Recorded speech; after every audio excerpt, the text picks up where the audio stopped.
It's cheaper to keep her. We've all heard that saying, and in business, it is no different. In today's episode, we are going to be discussing the best practices to keep your employees happily employed.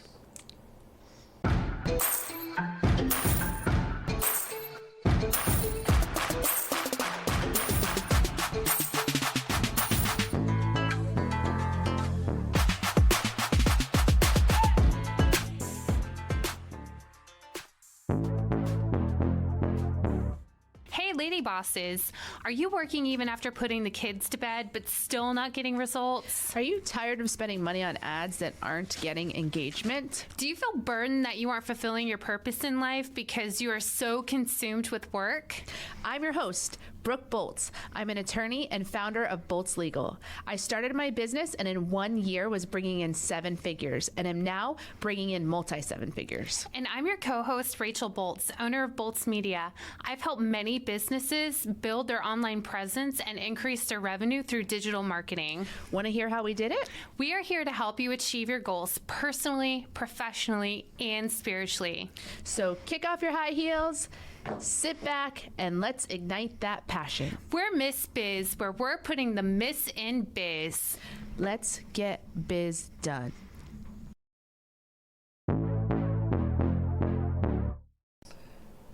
The other day I was talking to a friend about some of the things that we've done at Bolts Legal for our employees, and they said, "Can I come work for you?" And it was a joke, of course, but it made me think that I have learned and grown a lot over the years in finding new ways to help appreciate my staff and add to their job satisfaction. So I thought it would be a good episode to kind of share where we are and the things that we've done. Maybe that can help other people to improve upon their employee retention as well. Yeah, employee turnover can have a major impact on the success of your organization. In fact, 1/3 of new employees quit after only about 6 months. That is a lot of people.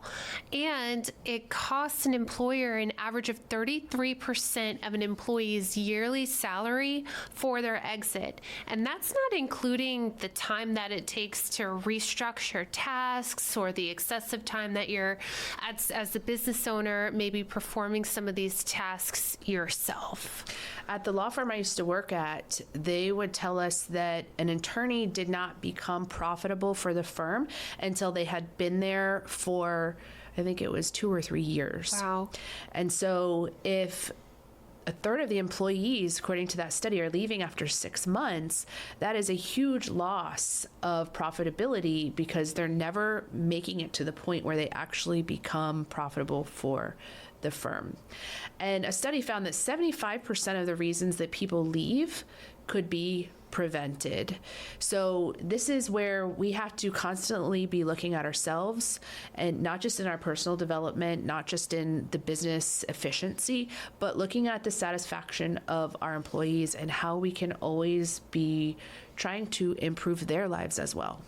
Absolutely. As a business owner, it's so easy to get caught up in the day-to-day operations, what needs to be done, timelines, deadlines that need to be met, customer satisfaction. That's something that business owners take a huge amount of time to reflect on.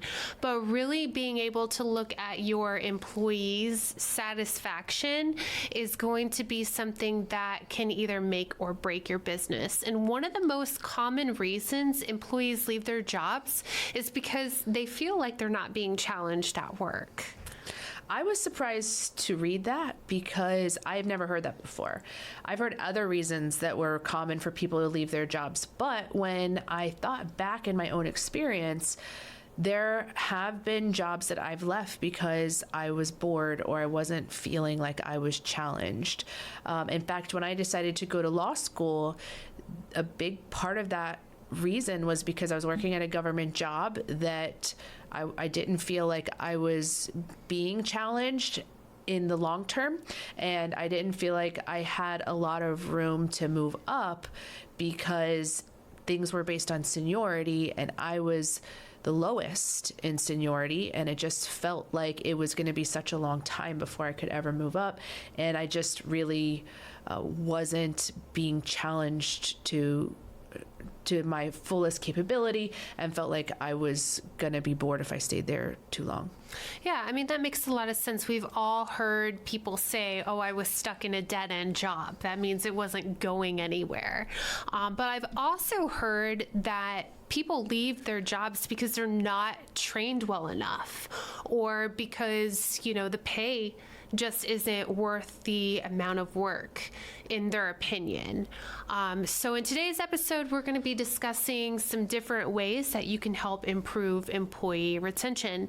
Number one on the list is communication. So, Brooke, what do you do with your team at Bolts Legal? Well, they say that communication is key for a marriage, and it's also key for your business relationships. When it comes to staff meetings and staff communication, something that I've implemented this year really is to start doing quarterly staff meetings.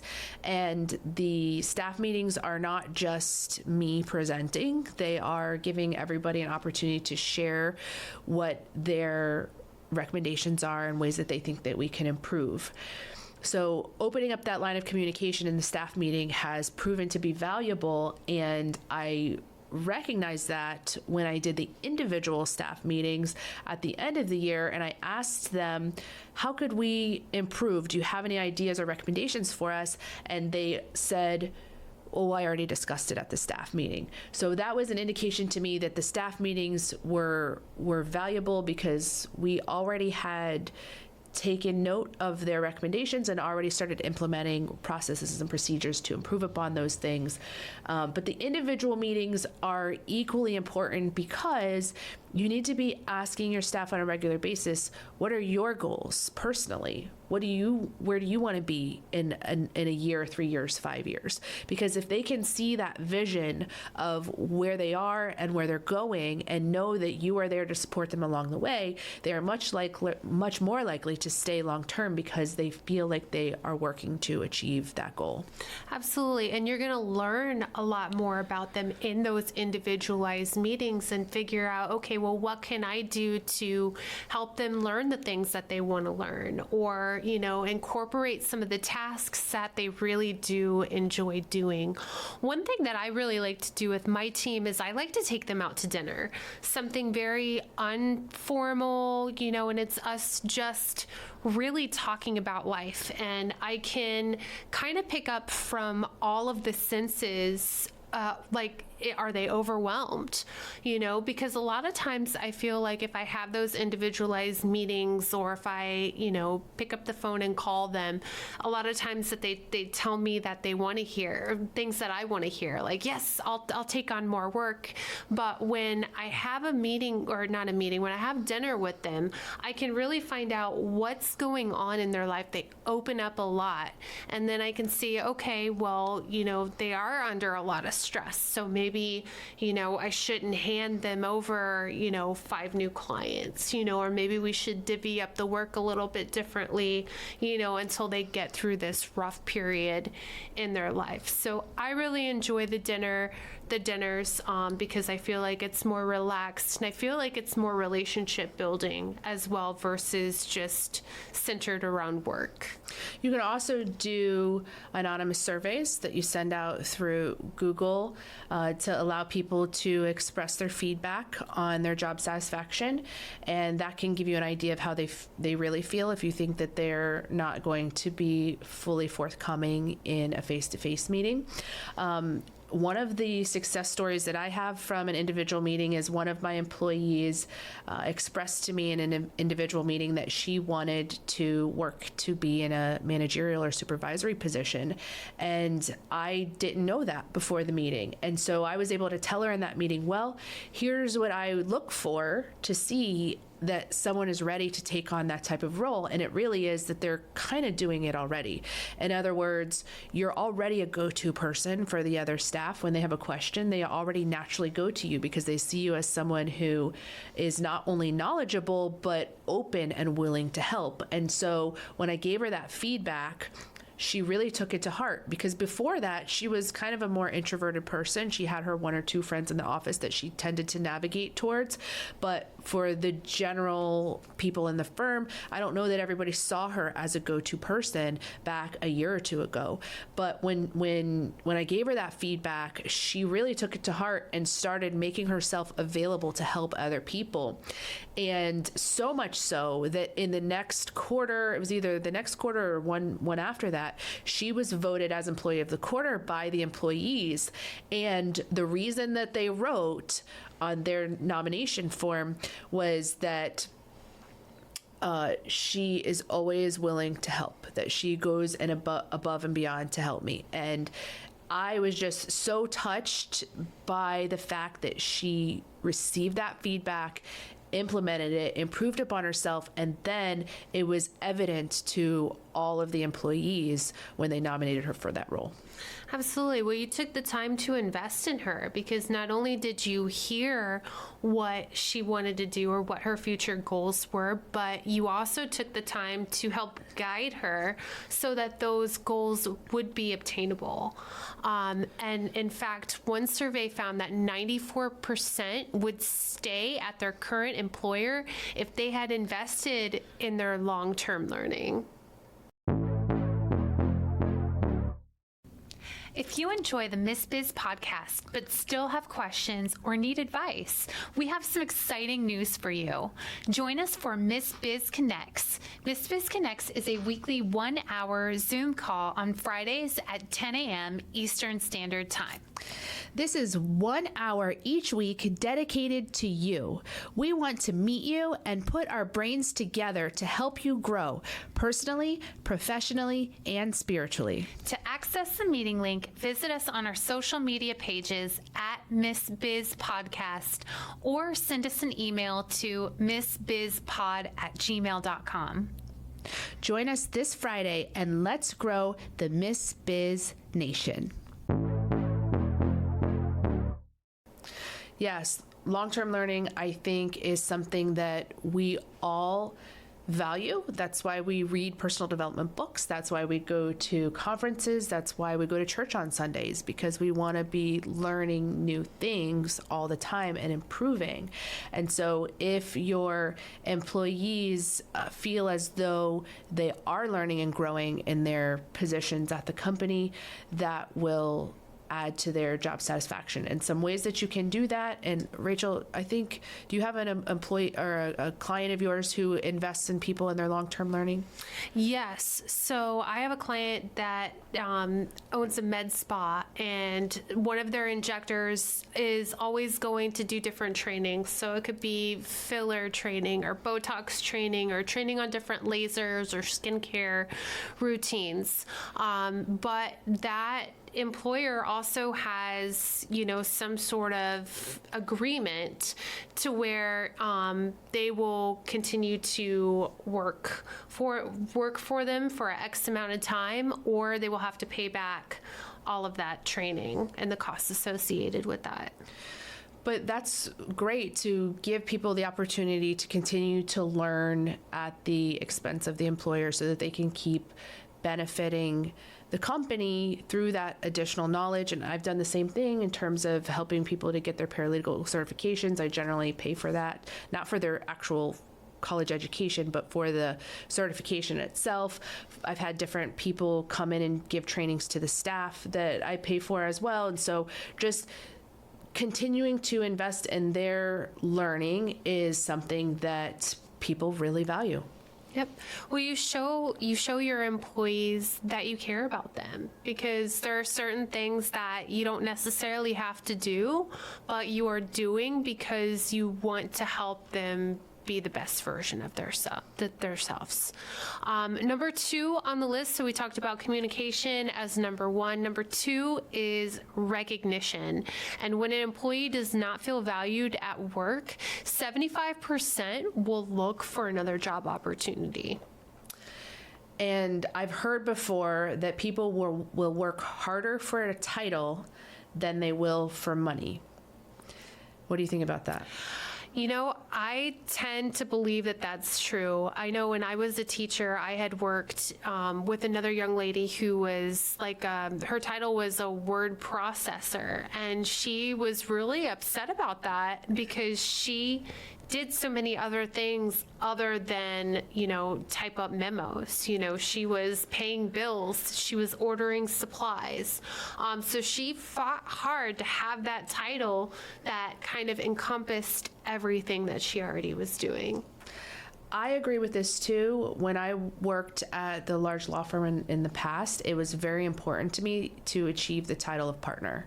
And for the first 5 years, that was pretty much, aside from money was still important. I won't say that it wasn't. I was still looking forward to getting raises and bonuses each year.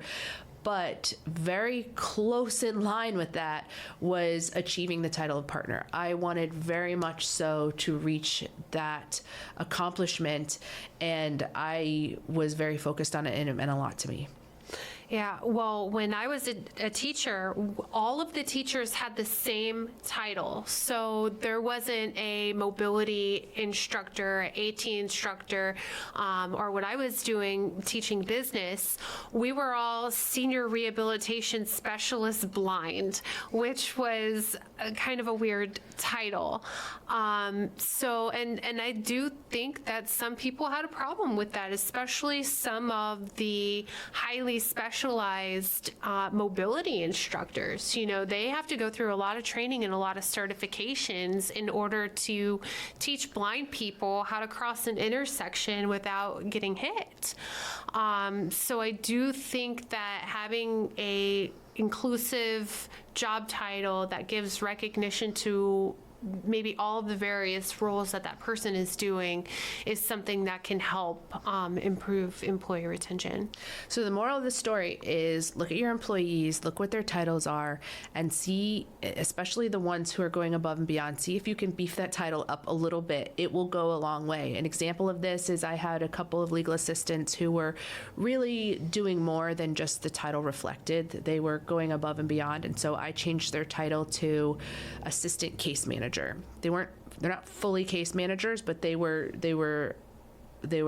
doing more than just a legal assistant would ordinarily do. So I changed their title to assistant case manager, and they were so excited for that title change. So take a look at that, and if you can beef up the title a little bit, make it sound a little more impressive, people will genuinely value that, and it doesn't cost you anything. It's just recognition.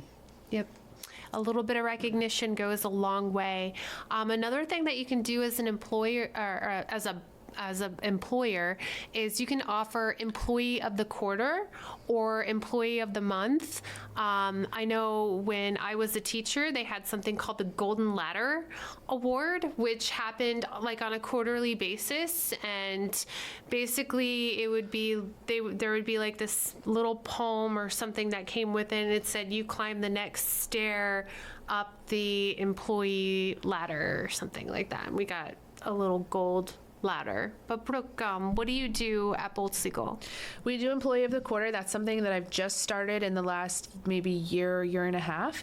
And I think everybody really appreciates it, and they get a day off as a reward, and then they get a monetary bonus as well for being the employee of the quarter. So it's something that gives recognition, but also has some monetary benefit tied to it.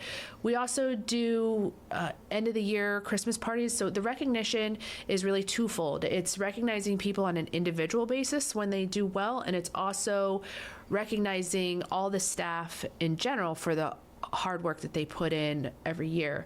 And so we kind of do something really special for our Christmas party, and we also do a mid-year event where we get out of the office for an afternoon and go do something fun together. So that's another way that I try to recognize and appreciate the employees. And then in addition to that, I try to send individualized messages to the staff, either on their birthday, but sometimes even more often than that. But at least if I know I'm doing it on their birthday, they're getting something from me once a year, where I tell them directly how much I appreciate them and what they do. And then when we have our end of the year meetings, I tell them again, here's the things that you've done that I really value and appreciate.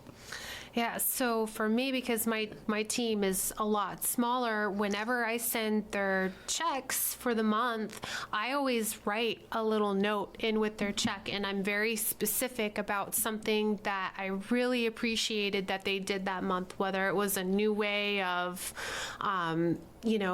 advertising Acunova or whatever the case may be. I always make sure to be very specific so that it doesn't become lost, because I feel like the term "I appreciate you," "thank you," I feel like sometimes that can not necessarily get old, but maybe not have the same impact that it once did. So each and every month I write something very specific about what they did and how well they performed. That's really going above and beyond, in my opinion. That would be a lot for me to do, but I can only imagine how much your staff appreciates that. I mean, to take that extra time to write them a note every month that's personalized and individualized, I mean, that just means the world, I'm sure, to the recipients of those. So next is money. Of course, we know that money is an important factor in retaining employees and keeping happy employees, but it's not just about their salary or their hourly wage. There are other ways to incentivize or to appreciate your staff aside from just purely their hourly wage or their salary. I read the book, and this is what really opened my eyes to this, by Dave Ramsey, that's about leadership in business. And he said that every single employee should have a bonus structure. And that was just something I had never even considered, because in the law firm world, attorneys get bonuses, but the non-attorney staff did not in the world that I had come from. So it just wasn't even something that I had considered. And when I read that book, I started thinking, well, maybe there are some ways to bonus non-attorney staff for their hard work and their efforts. And so I started implementing some bonuses, but there are certain roles that just can't really be quantified in a way to bonus. Like scheduling is an example of that. Receptionist is an example of that. It's hard to quantify what they're doing to be able to structure a bonus. And so I came up with a points-based incentive program where employees can earn these points for doing things that are above and beyond. It may be as simple as sharing one of our Bolts Legal social media posts. If they share it, they earn points. If they participate in an after-hours marketing event, if we have a golf tournament we're sponsoring, for example, if they go work at the event, they get paid for their time, but they also earn these incentive points. So they can earn these points and then cash them in for cash rewards. And it gives everybody an opportunity, regardless of what their role is, to be able to be recognized in a financial way for going above and beyond. And I think that that's a genius way to get more people on board, to be honest with you, because you are going to have those personality types that they're a little bit more outgoing, and they're going to be a little bit more willing to participate in those after hours events.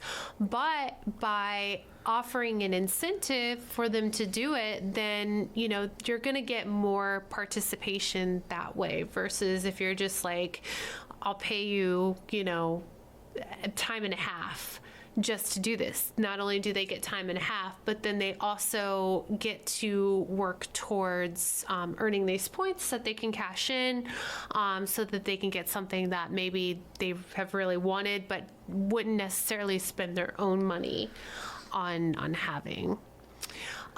Christmas bonuses are another great incentive. Brooke, I know you have a good story about this. Yeah, so my friend is a business owner, but she comes from the restaurant world.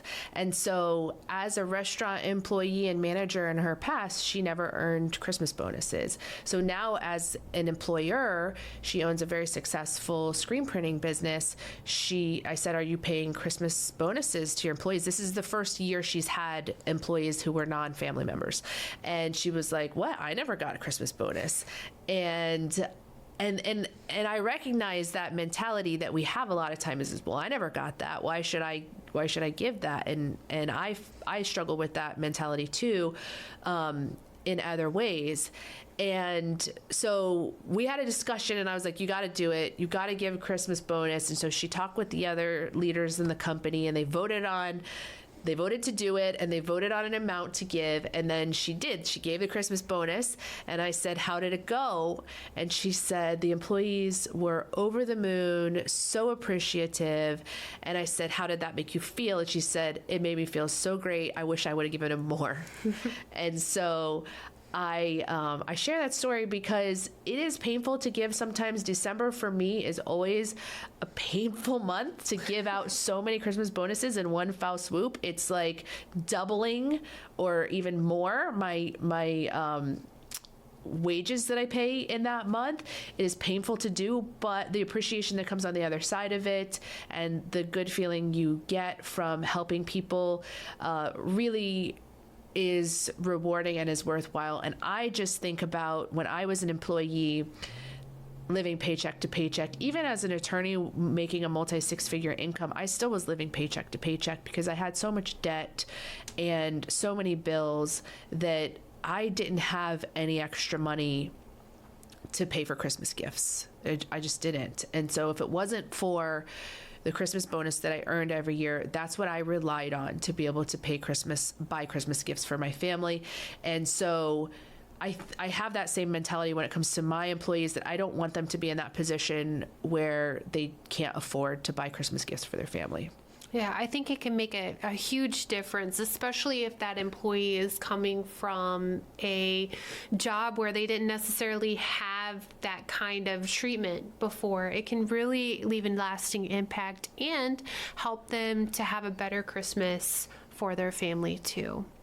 Another thing that a lot of businesses will offer are benefits. So your health insurance and your matching 401k, those are great incentives. And a lot of times that can be an incentive to even get someone to apply.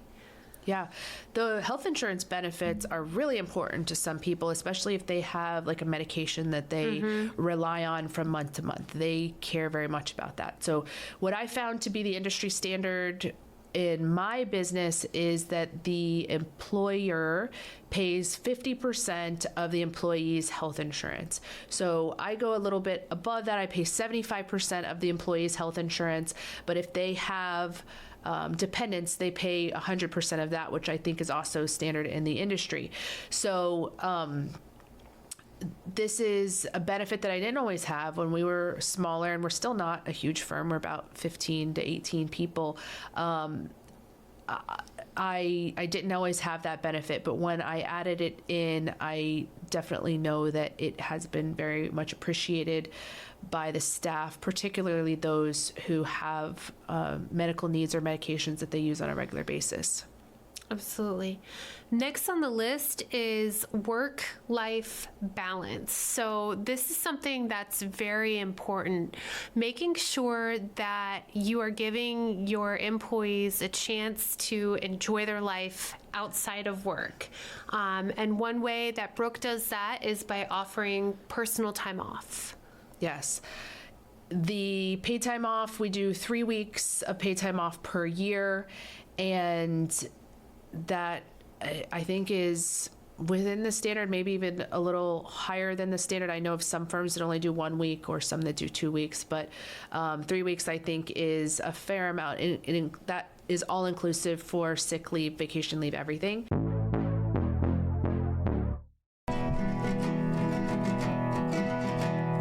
Skincare for aging and little black dresses, obedient children who clean up the messes, high heels and purses and and chocolate galore. Louis Vuitton is our favorite store. I love learning, but I hate wasting time, so I love the app called Headway. Headway has all kinds of books on it, but they are in summary format. It summarizes each chapter and the key points of that chapter. So I can gain the content of a whole book in about 15 minutes. So I love Headway.